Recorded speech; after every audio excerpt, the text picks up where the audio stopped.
Si Dieu appelle un homme à être un prédicateur, il met quelque chose en lui, ce qu'il faut pour prêcher.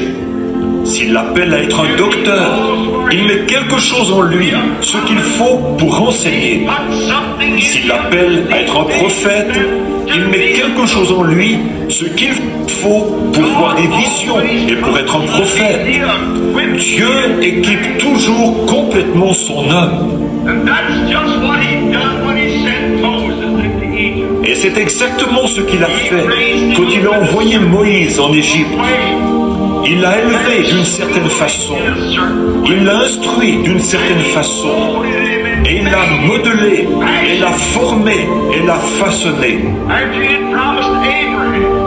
Après qu'il avait promis à Abraham des centaines d'années auparavant qu'il délivrerait les gens, alors il avait prévu qu'il formerait Moïse exactement comme Moïse l'a été.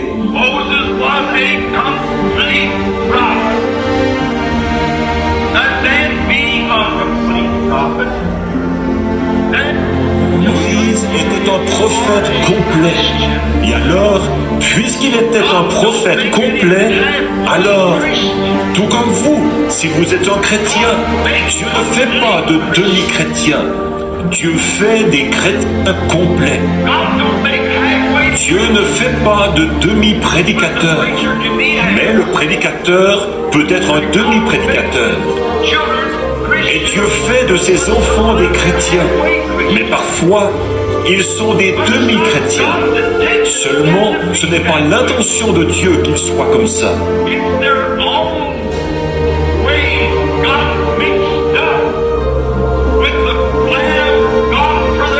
Ce sont leurs propres voies qui se sont mêlées au plan de Dieu pour leur vie. Et c'est pour ça qu'ils sont comme ça. Dieu ne veut pas qu'ils soient des demi-chrétiens ou des demi-prédicateurs, faisant des compromis de part et d'autre. Ou il veut qu'ils se tiennent complètement à la brèche.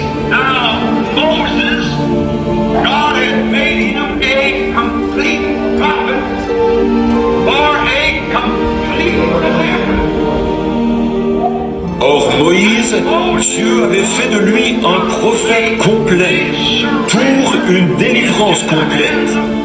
Et Moïse s'était complètement livré entre les mains de Dieu. C'est pour ça qu'il était alors ce qu'il était. Il était tellement complet en Dieu que Dieu pouvait avoir confiance en lui. Je me demande ce matin si, comme chrétiens, nous avons abandonné notre propre volonté et si nous nous sommes complètement abandonnés à Dieu, à tel point que Dieu peut avoir confiance en nous dans la position où il nous a placés. Je me demande ce matin si moi-même je pourrais être tellement abandonné à Dieu que Dieu pourrait avoir confiance en moi, pourrait avoir confiance en Frère Neville, pourrait avoir confiance en notre conseil des administrateurs, en notre conseil des diacres ou aux membres de notre Église. Nous avons tous une place et nous avons un devoir. Le ministre a une place. Son devoir, c'est de se tenir là et de prêcher les richesses insondables de Christ sans faire de compromis. S'il est appelé à être un prédicateur, il n'usera d'aucun ménagement envers qui que ce soit s'il est appelé à être un prédicateur.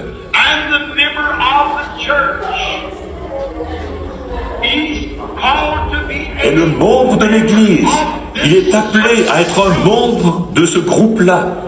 Alors, il ne fera aucun compromis. Si l'Église croit qu'on ne doit pas jouer à des jeux d'argent, alors ce membre ne devrait jamais toucher à un jeu de cartes. Nous ne croyons pas à la boisson. Il devrait tourner la tête complètement de la boisson. Si nous ne croyons pas au jeu d'argent, ni au tabac, le membre de cette église-là ne devrait jamais toucher à une telle chose.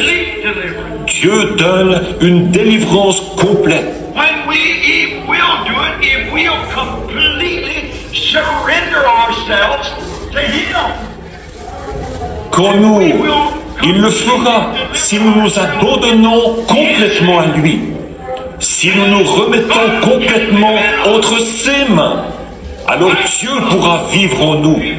Christ, l'espérance de la gloire, il pourra se refléter en nous, alors que nous nous enlèverons du chemin. Alors nos pensées seront ses pensées. Pouvez-vous vous imaginer Christ en train de fumer un cigare? Pouvez-vous vous imaginer Christ en train de prendre un verre ou de jouer aux cartes? Alors, si votre esprit est une partie de son esprit, il veut qu'il en soit ainsi par votre confession. Mais vous permettez au diable d'entrer et de prendre le contrôle. Et pendant tout ce temps, tout au fond de votre cœur, vous savez que vous avez tort quand vous faites ces choses.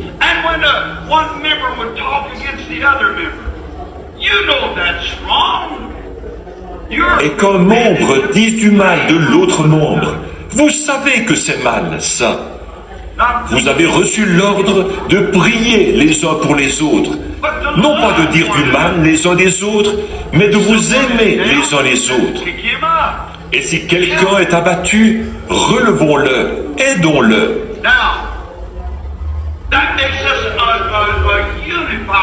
Alors, ça fera de nous un groupe de croyants unis. Or, quand nous n'obéissons pas à ça, alors nous n'obéissons pas à Dieu. Et Dieu n'est pas content de nous. Par conséquent, notre Église, nos fidèles ne peuvent pas prospérer. L'Église ne peut pas avancer. C'est parce que nous sommes tous désunis. Comme Jésus l'a dit, un peu de levain fait lever la pâte. Maintenant, si le conseil de l'Église, ou par exemple les diacres, s'ils venaient dire que nous devrions, s'ils pensaient que nous devrions construire un nouveau tabernacle, si c'est le vote des diacres, et si on a consulté les administrateurs et qu'ils n'ont pas l'argent pour le faire, alors ils auront un programme de construction, comme ce que nous avons maintenant. Ensuite, c'est présenté à l'Assemblée générale, comme on devrait être. Toute l'Église être souveraine. Puis, si l'Église vote en faveur du nouveau tabernacle, alors nous devrions tous ensemble collaborer à la construction de ce nouveau tabernacle. Franchement, moi-même, quand ils m'ont parlé d'un nouveau tabernacle, j'étais contre cette idée-là. C'est vrai. J'ai dit, nous n'avons pas vraiment besoin d'un nouveau tabernacle. Je vais probablement partir d'ici très bientôt, puisque le Seigneur, si ce qu'il m'a montré se réalise, qu'avons-nous besoin d'un nouveau tabernacle? Nous n'avons pas l'argent pour ça. Ensuite, je suis venu et j'ai considéré le sentiment de l'Église, que l'Église, en majorité, semblait vouloir ça. Alors, qu'est-ce que j'ai fait? J'ai sacrifié mes propres idées et je me suis rallié à l'Église. Bien sûr, faisons-le. Si, c'est comme ça que nous tirons au sort. C'est comme ça que c'était au temps biblique. C'est comme ça que l'Église votait. La souveraineté, les groupes de gens, ils se réunissaient. L'union fait la force. Et donc j'ai dit, certainement, si c'est ce que l'Église veut, si c'est ce que Dieu veut, il a plus autorité par le vote de tout un groupe de gens que par moi. Parce que je n'ai aucune vision pour dire que ça ne devrait pas être. Alors, nous nous rallions à l'Église et nous avançons avec l'Église. Et je donne mon appui à ça pour faire tout ce que je peux, voyez-vous, pour donner un coup de main à l'Église. Ça devrait être le motif de chaque chrétien et de chaque personne dans l'Église. C'est de nous unifier et de nous serrer les coudes. Ce pourquoi l'Église vote, c'est ce que nous devrions soutenir.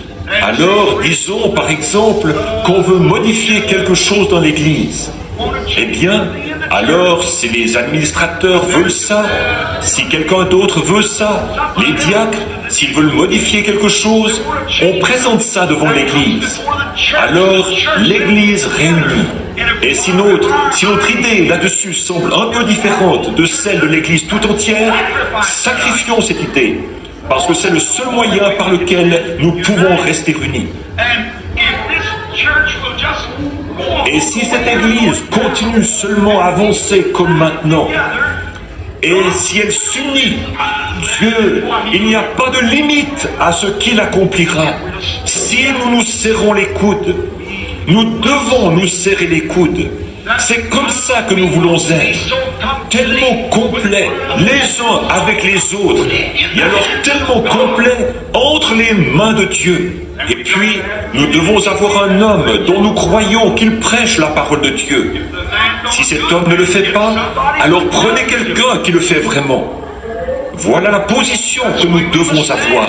Si le conseil des administrateurs ne veut pas soutenir ce qui est juste, alors c'est votre devoir d'élire quelqu'un qui défendra ce qui est juste. Et après avoir fait ça, soutenez-le. C'est à vous d'y voir. Soutenez-le. Et tous ensemble, nous défendons une seule cause, c'est Dieu. Si un membre commet une erreur, ne le repoussez pas, aidez-le, relevez-le. Réunissez-vous, ayez un entretien les uns avec les autres. Voilà ce que l'Écriture dit. Quand nous commettons une erreur, allons auprès de Dieu. Avant d'aller auprès de Dieu, nous devons aller auprès de la personne que nous avons offensée. J'ai dû faire ça dernièrement. Je sais que j'avais mal agi, j'avais menti, j'avais incité ma femme à mentir. Je crois que je vous en ai parlé, ici à l'église. C'était il y a quelques jours, il n'y a pas longtemps, il y a à peu près 6 semaines de ça. Les avocats m'avaient tellement perturbé avec cette enquête que je ne savais plus trop où j'en étais. Je venais de rentrer du bureau pour dîner. Le numéro de téléphone privé a sonné et Meda est allée répondre au téléphone. Elle a mis sa main sur le combiné, elle a dit « C'est encore les avocats ». J'ai dit « Je ne pourrais pas endurer une autre soirée de ça. On dirait que je suis en train de perdre la tête. Je perds la raison. Il me presse par ici, par là, par ici. » J'ai dit, je ne peux pas supporter ça. Je me suis levé d'un bond, j'ai dit, dis-leur que je ne suis pas là. Et je me suis précipité derrière la maison. Quand je suis revenu, Meda est très consciencieuse pour ces choses. Elle est venue me voir à la porte. Elle était au bord des larmes. Elle a dit, Bill, est-ce que c'était la bonne chose à faire? Vous savez comment vous êtes. Je sais comment moi je suis. J'ai dit, bien sûr, je n'étais pas ici à ce moment-là. Je savais que Dieu m'avait condamné pour ça. J'ai dit, je n'étais pas ici à ce moment-là. Elle a dit, mais tu étais ici quand il a appelé.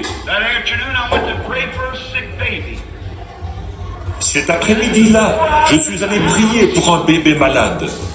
Avant de quitter la maison, le téléphone a sonné de nouveau. Et le petit Joseph est allé vite saisir le téléphone. Et il a dit, papa, tu veux que je leur dise que tu n'es pas là? Voyez-vous comme le péché corrompt? Quel genre de famille on aurait là à la fin?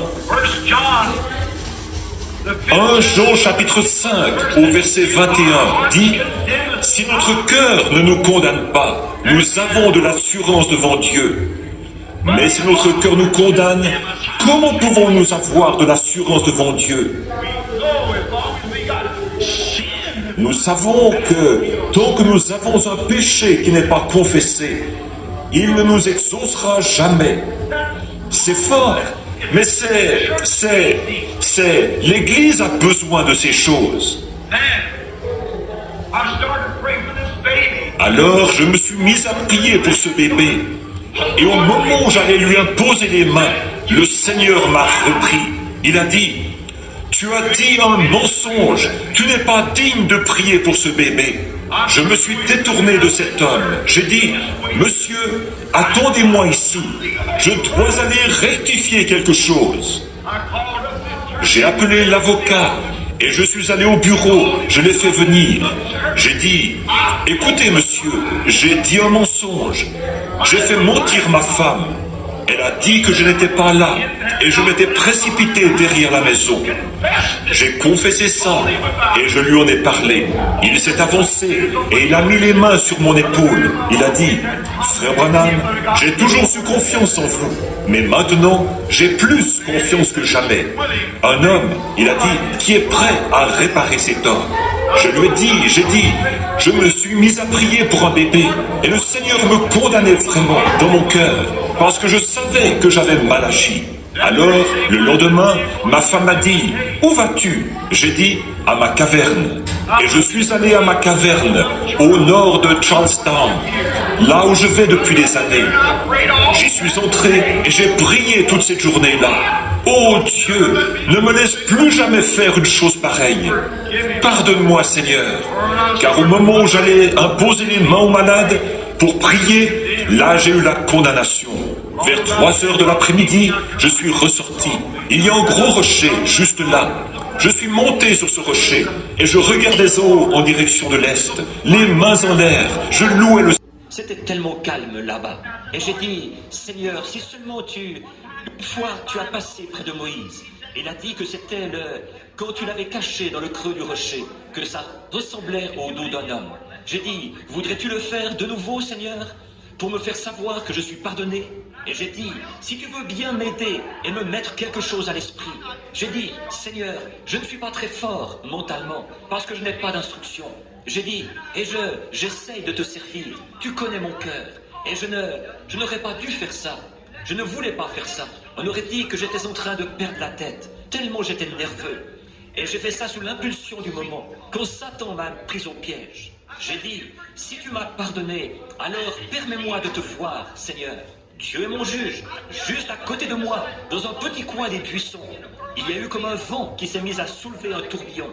Il est venu directement le long de la paroi de la caverne, là où j'étais, et il est reparti à travers les bois. Oh frère, une paix qui surpasse toute intelligence m'a envahi.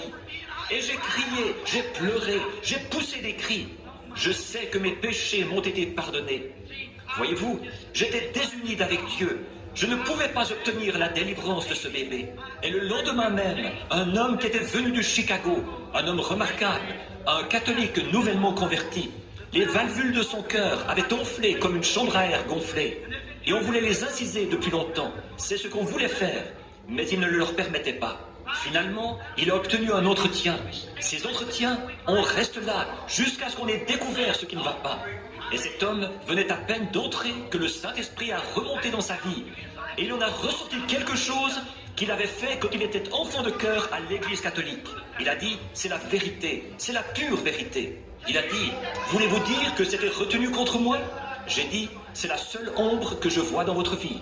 Il est reparti et il a dit au médecin, il a dit, très bien, préparez tout maintenant, nous allons avoir l'opération. Le médecin dit, nous allons vérifier de nouveau ce vieux cœur. Et quand il l'a examiné, il a dit, vous n'avez pas besoin de cette opération. Voyez, si notre cœur nous condamne, nous voulons une délivrance complète. Nous ne voulons pas être une demi-église. Nous voulons être une vraie église ou pas une église du tout.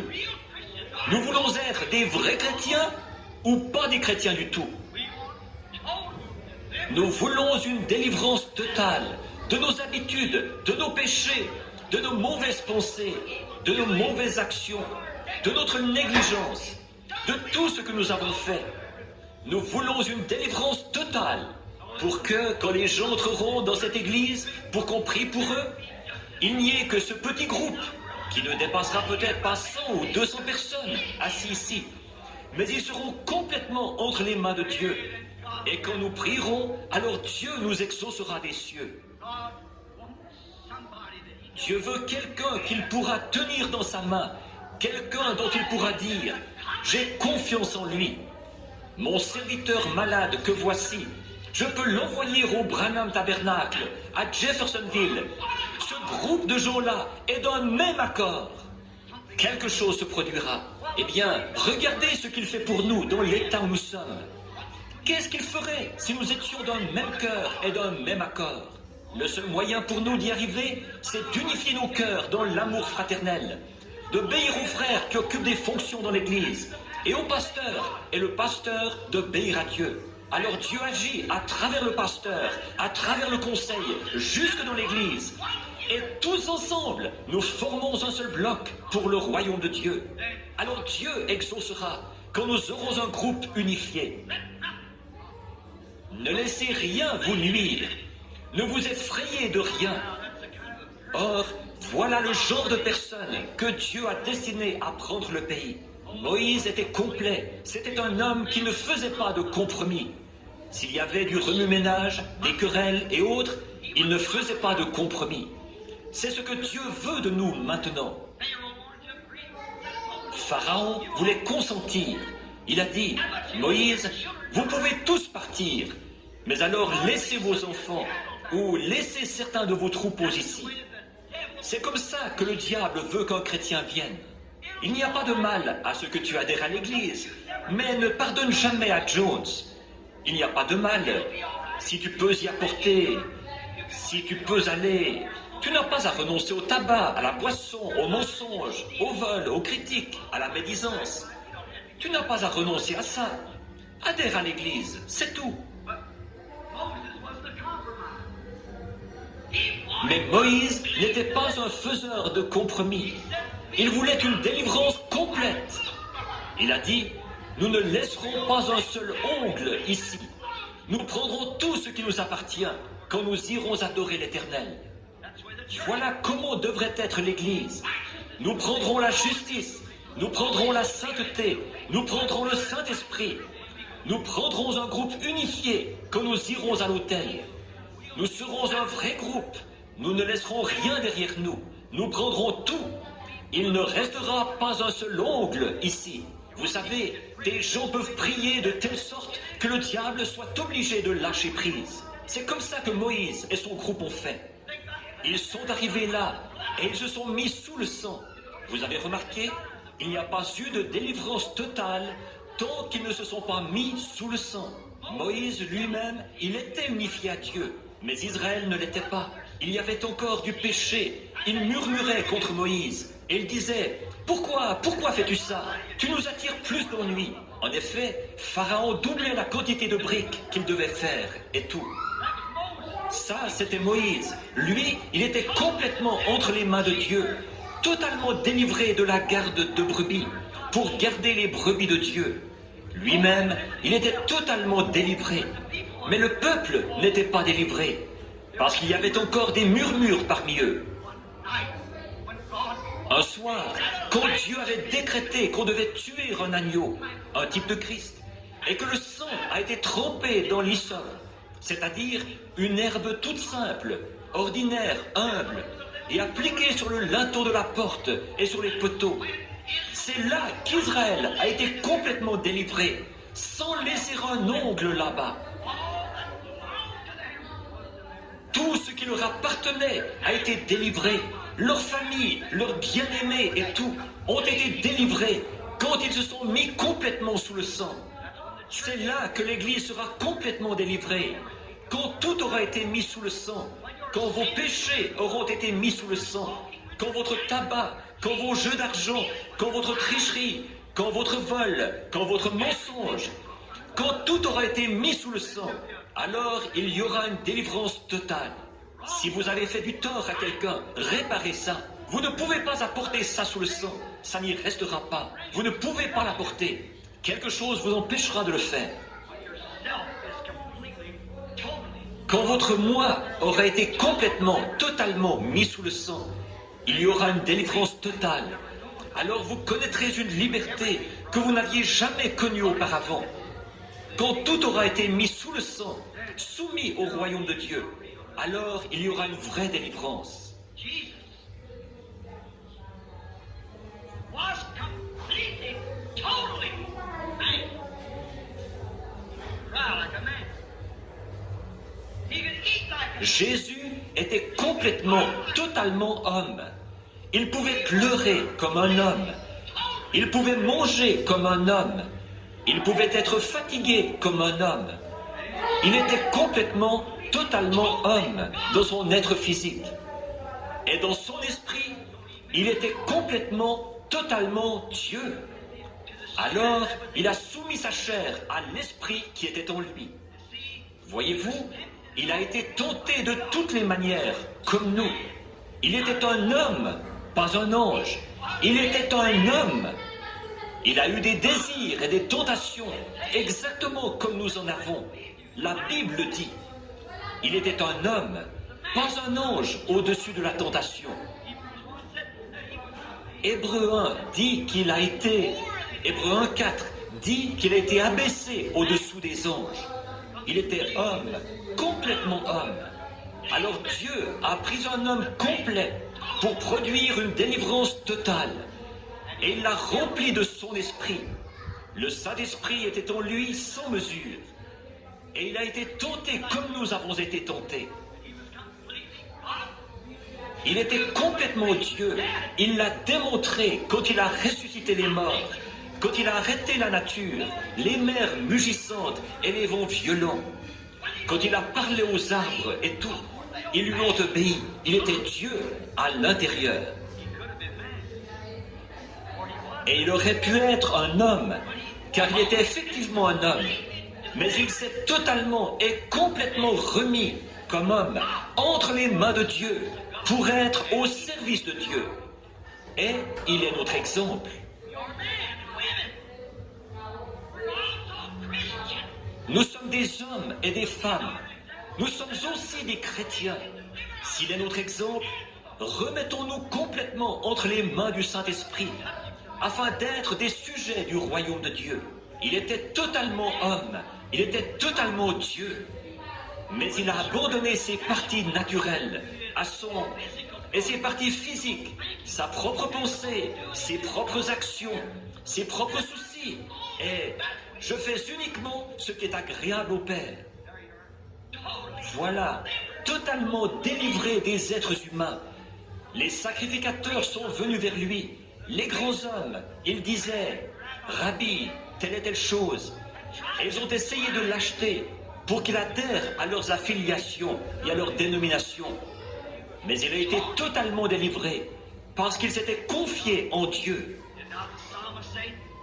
Le psalmiste n'a-t-il pas dit, « Tu le délivreras, car il s'est confié entièrement en moi ». Voyez, je délivrerai mon unique des chiens, parce qu'il s'est confié en moi. À l'heure où nous arriverons à la fin du voyage de la vie, c'est ce que je désire pour la mienne. Je sais que c'est ce que vous désirez pour la vôtre. Je désire qu'ils disent, je le délivrerai des mâchoires de la mort, car il s'est confié en moi. Je le délivrerai de la tombe, le matin de la résurrection. Je le délivrerai totalement, âme, corps et esprit, parce qu'il s'est confié en moi. Toutes les œuvres de Jésus étaient complètes. Tout était complet. Il délivrait totalement. Il a totalement délivré le lépreux de la lèpre. Il a totalement délivré la femme à la perte de sang, de sa perte de sang.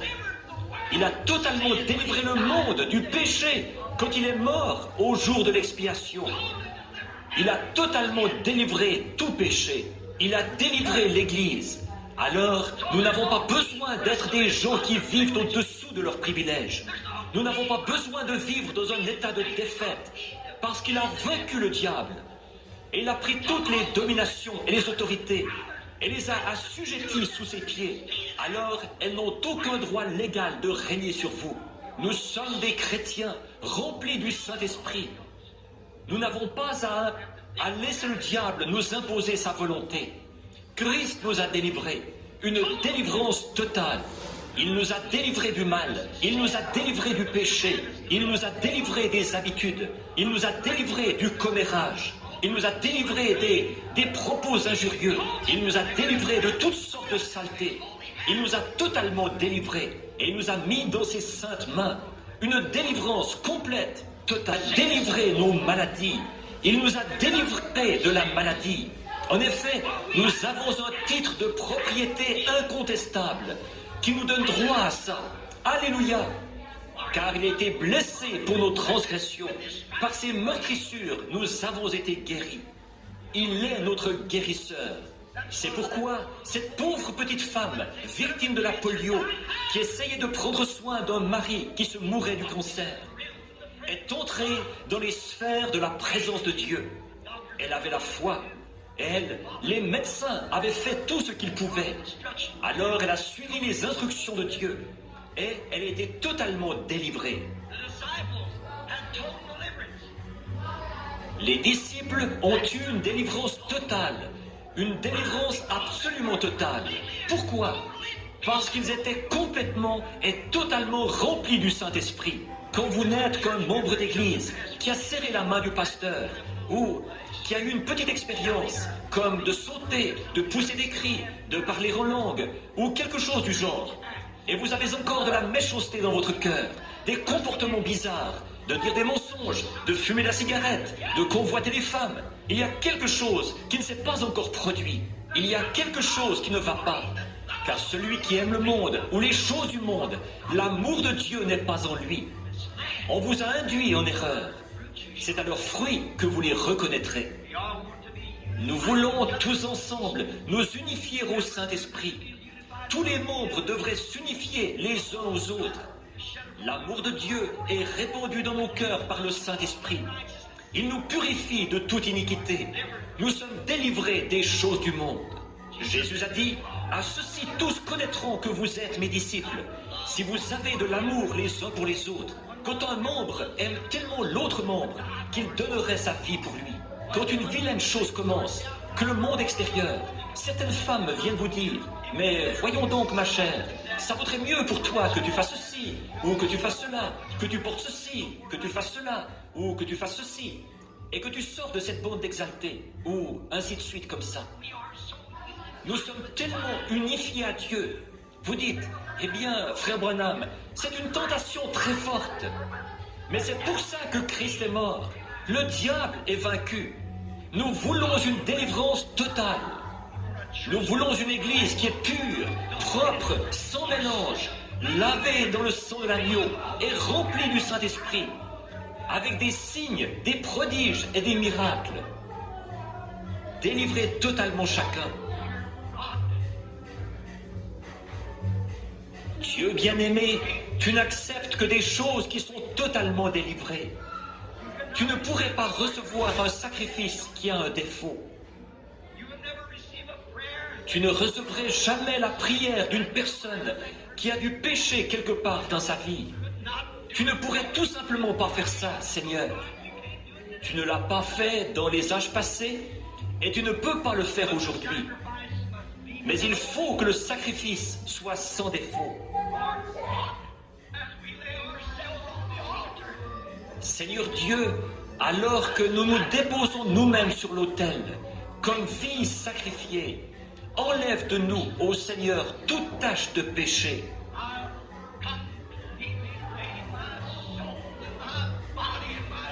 Je dépose complètement mon âme, mon corps, ma force, mes efforts, avec cette église ce matin sur l'autel. Purifie-nous par ton sang et pardonne-nous tous les péchés que nous avons commis. Et que le glorieux Saint-Esprit demeure en nous en abondance. Et que sa présence nous accompagne en quittant ce tabernacle ce matin. Si bien que nous saurons en nous-mêmes qu'il nous a pardonnés. Alors la prière sera, pardonne-nous nos offenses, comme nous aussi nous pardonnons à ceux qui nous ont offensés. Accorde-le Seigneur. Sois près de nous maintenant, bénis-nous et garde-nous, jusqu'à ce que nous nous retrouvions pour le culte de ce soir, que nous y venions avec des mains propres et un cœur pur, que tu ne rejetteras pas, car nous voulons une délivrance complète et totale.